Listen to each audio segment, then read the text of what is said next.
정신과 의사가 여러분의 고민을 들어드립니다. 정신여고 시작합니다. 안녕하세요. JYP 박재영입니다. 써니 이혜선입니다. 안녕하세요. 김병우입니다. 대한신경정신의학회와 함께하는 정신여고 시즌2 김병우 선생님과 함께하고 있습니다. 매주 화요일, 금요일, 일요일 오전 10시에 오디오 클립, 팟빵, 유튜브 등에 올라가고 있습니다. 자, 오늘 빙글빙글님의 사연 만나볼 텐데요. 업무 집중이 안 되는데 이게 남편 때문인 것 같다라고 생각하시는 분입니다. 안녕하세요. 나이사 시즌 1부터 시작해서 최근 정신여고에 이르기까지 몇 년째 꾸준히 팟캐스트를 듣고 있는 애청자입니다. 제 오랜 고민이 있어 이렇게 정신여고에 사연을 보내게 됐습니다. 저는 40대 초반의 워킹맘입니다. 나름대로 명문대를 졸업했고 학창시절 및 대학 재학 중에는 회장이나 과대표 등을 맡으며 나름 스마트한 인생을 살아왔습니다. 그런데 요즘 들어 자꾸 놓치는 일이 생기고 남의 말을 들을 때 집중이 안 되고 무슨 일이든지 자신이 없고 제 판단에도 자신이 없습니다. 심지어 내가 무슨 말을 했을 때 그 말이 틀리면 어떡하나, 남들에게 핀잔을 받으면 어떡하나, 내가 상황을 잘 파악하지 못하고 있거나 분위기 파악을 못하고 있다는 사실을 상대방이 눈치채면 어떡하나, 이런 두려운 마음이 들어서 무슨 말을 꺼내기 전에 자꾸 자기 검열을 하게 되고 계속 위축됩니다.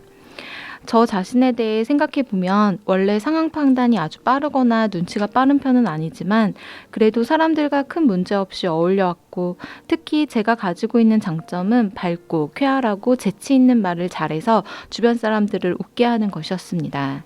지금은 그 장점이 거의 사라져서 제가 느끼기에 저는 무채색에 눈에 안 띄는 인간이 되어 있는 느낌이고요. 일 문제도 있습니다. 이제 제 나이 정도 되면 직장에서 어느 정도 비중 있는 자리에 있는데 업무 파악이나 수행 능력이 예전에 비해 확연히 떨어지는 느낌입니다. 업무 회의 때도 듣고 있다는 제스처와 대꾸 등은 몸에 배어있는 대로 어느 정도 하고 있는데 사실 머릿속은 뿌연 안개가 낀 것 마냥 흐릿하고 들려오는 목소리들은 귀에서만 맴돌 뿐 입력이 안 됩니다.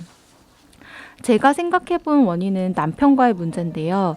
제가 너무 남편의 매력에 눈이 멀어서 결혼한 나머지 연애 때에도 남편과 함께 있을 때 제가 온전한 저 자신의 모습으로 있지 않고 같이 있으면 에너지가 소진되고 제가 맞춰주고 있다는 걸 알면서도 너무 좋아서 결혼을 강행했습니다.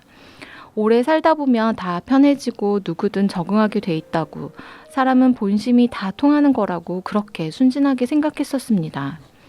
세상에는 안 맞는 사람들이 있고 굳이 그들과 어울리기 위해서 그렇게 애쓸 필요가 없다는 걸, 나와 맞는 사람과 잘 지내기만 해도 된다는 걸 그땐 몰랐습니다.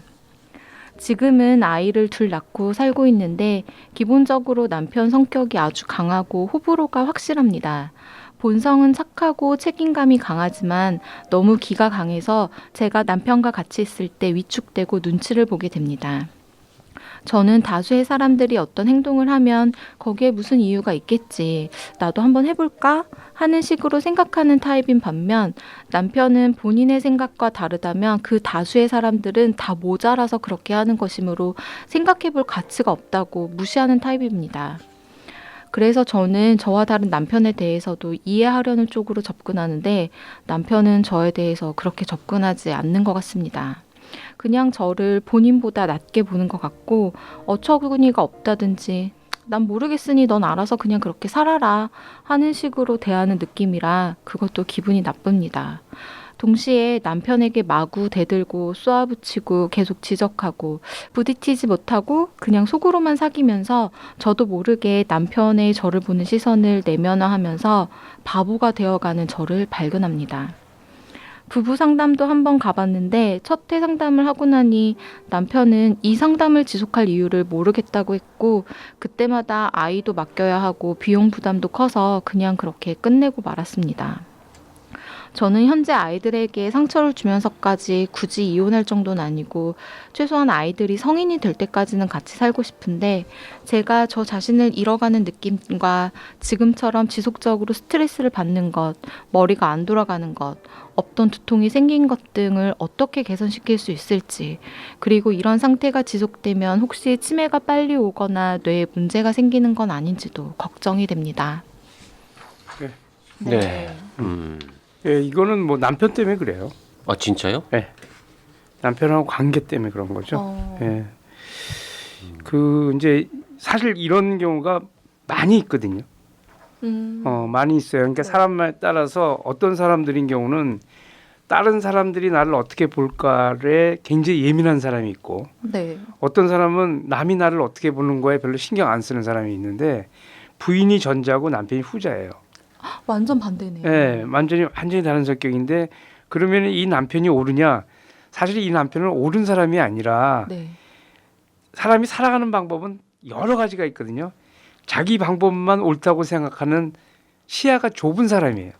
근데 시야가 좁은 사람이 이 가정을 지배하고 있거든요. 이게. 그러니 이 부인이 얼마나 답답하겠어요. 근데 말도 안 통하고. 네.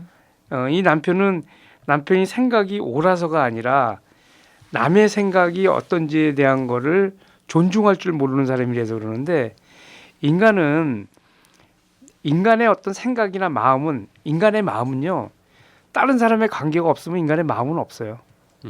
우리들의 마음 생각은 다른 사람하고 어떤 관계, 생각이 주고받고 하는 것이 있어야지만 되는데, 남의 생각을 중요시 여기지 않는 사람이기 때문에 남편 자신이 심리적인 성숙도가 떨어진 사람이거든요.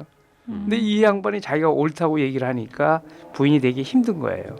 그렇죠. 네. 지금 뭐 뭘 하자고 해도 딱 본인이 싫으니까 안 하시잖아요, 남편분은. 네. 이거는 강한 게 아니라 시야가 좁은 것인데, 이제 이 부인이 그럼 이걸 어떻게 할 것이냐. 앞에 얘기했던 이 부인의 내용들은 다 뭐냐면 남편하고 관계에서 만들어진 무력감이에요. 그다음에 남편하고 이런 관계가 되면 여성들이 이제 우울에 빠지게 되거든요. 우울에 빠지게 되면 뇌기능이 떨어져요. 뇌기능이 떨어져서 인지기능이 떨어져서 기억력도 좀 떨어지게 되고 집중력도 안 되고 이러다 보니까 위축되고. 실제로는 굉장히 유능했던 부인이 사실 오랜 세월 남편의 관계가 제일 중요한데 그 관계 내에서 지치다 보니까 이렇게 됐는데, 부인이 결혼 초기부터 연애 때부터 남편한테 잘해줬다는데 이게 잘못한 거예요. 본인이 마음이 그 남편의 매력에 끌렸다 그러는데 이 부인은, 그러니까 빙글빙글님은, 나 닉네임 얘기하겠네요. 빙글빙글님은 연애 전부터 그랬을 거예요, 성격이. 그러니까 좋게 얘기하면 남을 존중하는 사람이고, 안 좋게 얘기하면 자기를 내세울 줄 모르는 분이었을 거예요. 그래서 연애 초기부터 남편과 관계가 이렇게 만들어졌는데, 이렇게 쭉 살아오다 보니까 그냥 이게 당연한 걸로 알고 있었어요. 근데 원래는 상황 판단 같은 거 뭐 아주 빠르진 않아도 문제 없고, 그러니까 웃기고 상황 잘 판단이나 지내는데. 이런 거에 능력, 그 능력은 지금 남편하고 지내면서 우울 때문에 이렇게 된 거고, 내 얘기하는 건 누군가의 관계를 맺을 때의 그 성향을 얘기하는 거예요. 이 부인은 아마 그 전에도 잘할 때 집안에서건 친구들하고 관계에서건 남들을 존중하고 자기를 굳이 얘기하지 않고 이런 사람이었을 거예요. 그래서 그런 면에서 좋은 평판을 받을 수도 있었을 거예요. 좋은 평판은 받는데 결혼 생활에서는 아니거든. 지금 이 남편은 이 아내분께서 이런 상태, 이런 느낌을 갖고 있다라는 거를 전혀 모르는 겁니까? 전혀 모를 거예요. 전혀 모르고 부인이 왜 이렇게 힘든지도 잘 모를 거예요. 그리고 그리고 왜 저래 이러고 있는 거군요. 부부 상담 갔는데도 딱 한번 봤더니 왜 이 상담을 해야 되는지 모르겠다고 근데 하셨잖아요. 참 부부 상담 받으러 오면 이렇게 뭐 한쪽 혹은 양쪽이 이거 왜 받아야 되는지 모르겠다라고 생각하는 경우는 꽤 있죠. 실제로 이런 남편들이 많아요. 이런 남편들인 경우는 본인이 이렇게 얘기해서 자기한테 마음에 안 맞으면은 회피했는데, 이 남편이 회피한 이유는 딴 게 아니에요. 이 사람은 부부 상담을 안 해도 아무 손해가 없어요. 이 가정이 무슨 뭐 나빠질 것도 없고, 본인은 상담 안 받아도 별 문제될 게 없어. 그렇지. 본인은 안 불편하니까.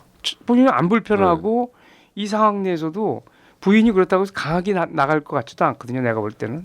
우리 집안에 별로 문제가 있다는 생각 자체가 없으니까 없죠. 자기는 왜 굳이 상담을 받아야 돼? 그렇죠. 이렇게 생각하는군요. 그렇죠. 그러니까 이 부인이 사실 좀 강하게 얘기할 필요가 있는데, 이렇게 얘기하잖아요. 나는 최소한 우리 아이들이 결혼할 때까지, 성장할 때까지는 이혼하고 싶지 않다.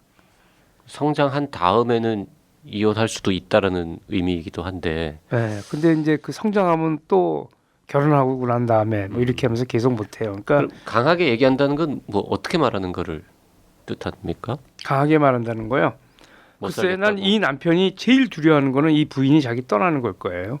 아, 별로 그거를 두려워하지 않을 것 같은데. 전혀. 떠날 거라는 생각을 안 하니까 안 두려워하는 거지. 그렇죠. 떠날 수 네. 있다라는 가능성이 현실로 약간 현실적으로 느껴지면 두려워할 수 있겠죠. 그럼요. 나는 이 남편은 이 부인을 진짜 사랑하고 이 부인하고 관계 삶이 좋았다고 생각해요. 부인은 너무 고통스럽지만. 그래서 내가 편하다고 해서 내 배우자가 이렇게 고통스럽게 사는 삶을 안 보는 거는 그건 남성이 할 일이 아니에요. 예전에 비해서 업무 파악 수행 능력이 확실히 떨어지는 것 같다. 우울 때문에. 그러니까 매일 집에서 이런 대접을 받고 있는데, 그러니까 이건 뭐냐면 본인이 고통스러운 것도 이해 못 받고 생활의 형태는 다 남편이 하는 대로 따라가고 내 발언권은 없고 나는 사랑도 못 받고 대접도 못 받고 이해도 못 받는 여성이 밖에서 일을 잘 할 수가 없어요. 아니 업무 수행 능력이 자꾸 떨어지는 것 같은 거는 이제 저도 느껴가지고 그러면 그거는 배우자한테 당하고 사는지 안 사는지 한번 그냥 나이 먹어서 그런 거는 아니고 전혀 전혀. 아, 집에 가서 확인해봐야 됩니다. 그러니까 뭐 이제 배우자 괜히 관계는 배우자의 관계는 그 중에 일부지만 내 삶에서 내가 우울한지 안 한지, 그러니까 우울하다는 거가 어마어마한 병을 얘기하는 게 아니에요. 전반적인 정서가 떨어지고 원하는 삶을 못 산다고 할 때 이게 그냥 우울이에요. 자 그러면 부부 상담을 다시 받을 수 있는 가능성은 그리 높아 보이지 않는데 그러니까 부인의 태도예요. 실제로 이야기하는 거는. 그러니까 부인이 남편하고 이혼하라는 게 아니라 나는 진짜 이 상태에 당신하고 삶에서는 너무 행복하지 않으니까 이렇게 살고 싶지 않다. 이게 계속된다면 나는 못 살겠다. 그 남편 말고 빙글빙글님 혼자서 예. 선생님 같은 전문가를 좀 찾아가 보는 건 어떨까요? 혼자 오더라도 결국은 이제 이 지금 얘기하는 내용 같은 걸 들을 거고 결국은 남편이 변화가 돼야 되는가. 꼭 상담에 와야만 남편이 변하는 건 아니에요. 그러니까 부인이 강하게 얘기해가지고 남편이 거기서 깨달으면은 그렇게 해서 교정될 수도 있어요. 결국에 그 맨 마지막에 뭐 없던 두통이 생긴거나 머리가 안 돌아가는거나 모든 거가 다 우울 때문에. 결국 예. 집중 안 되는 게 남편 탓은 맞네요. 남편 연결되어 있다. 탓이라기보다는요. 그러니까 결혼한 여성한테 제일 중요한 환경은 남편하고 관계예요. 우리 인간의 살아가는데 제일 중요한 거는 가장 가까이 있는 사람하고 관계가 그 사람의 심리에 제일 중요한 영향을 끼치는데 제일 중요한 사람하고 관계가 이 얘기는 다른 얘기를 하면 나는 너무 억울합니다. 나는 상대를 다 이해하려고 하는데 상대는 나한테 하나도 이해도 안 하고 자기 하고 싶은 대로만 살면서 내 마음을 하나도 이해 안 하려고 합니다. 그런 남자하고 사는 거예요. 그런 사람이 안 우울할 수가 없죠. 결혼한 남자한테도 배우자하고의 관계는 굉장히 중요할 텐데 이 남편은 참 그걸 잘 모르는 것 같네요. 제일 중요한 건 남편은 그래서 아내를 행복하게 하고 아내가 자녀들에 대한 거가 더 접촉이 많으니까 부인들이 애들하고의 것을 행복하게 해주고. 네, 그렇군요. 지금 근데 이 남편분이 워낙 이제 빙글빙글님하고 안 맞잖아요. 성향이 안 맞는 거 아니고 안 모르고 맞는 있는 건 거예요. 아니고 모르시잖아요. 부부는 다 이렇게 만나요. 아 그래요? 예. 그러니까 이거는 안 맞는 부부가 아니라 모든 부부는 이런 정도의 갈등이 있는데 이 갈등을 교정하지 못하는 부부인데 남편의 문제는 남의 말 안 듣는 거고 네. 부인의 문제는 말을 안 강하게 해요. 자기 거를 주장하지 못하는 거예요. 근데 갑자기 강하게 당신 이렇게 하면 나 앞으로 뭐 안 할 거야. 이렇게 하면 또 남편분 입장에서 되게 황당하다고 그런 생각하시면서 충격요법이 필요하다고 지금 아니 근데 말씀하시는 그거는 설명을 해야 돼요. 부인이 이제 이 얘기도 하고 만약에 전 그러면 글쎄 제가 올 때 이 부인인 경우는 아마 그 검사를 해보면 심리 검사 같은 거 해보면 우울이 많이 잡힐 거예요. 그럼 우울 잡히거나 뭐 이런 것이 있으면은 그걸 갖고 남편이 다시 병원에 와서 같이 부인의 상태를 들으면서 이게 왜 그렇게 했는지를 남편이 들어보는 것도 하나의 방법이 될 수 있어요. 정 안 되면. 알겠습니다. 빙글빙글님 도움이 되셨기를 바라면서 오늘 이야기는 여기서 마치겠습니다. 사연 보내실 분들은요? 네, 나는 사다 카카오톡 라디오 골뱅이 doc.co.kr로 보내주시면 되고요. 원하는 닉네임과 가능한 구체적인 사연 보내주시면 좋습니다. 사연이 채택된 분에게는 커피 쿠폰 2장을 드리고 있으니까 많이 참여해주세요.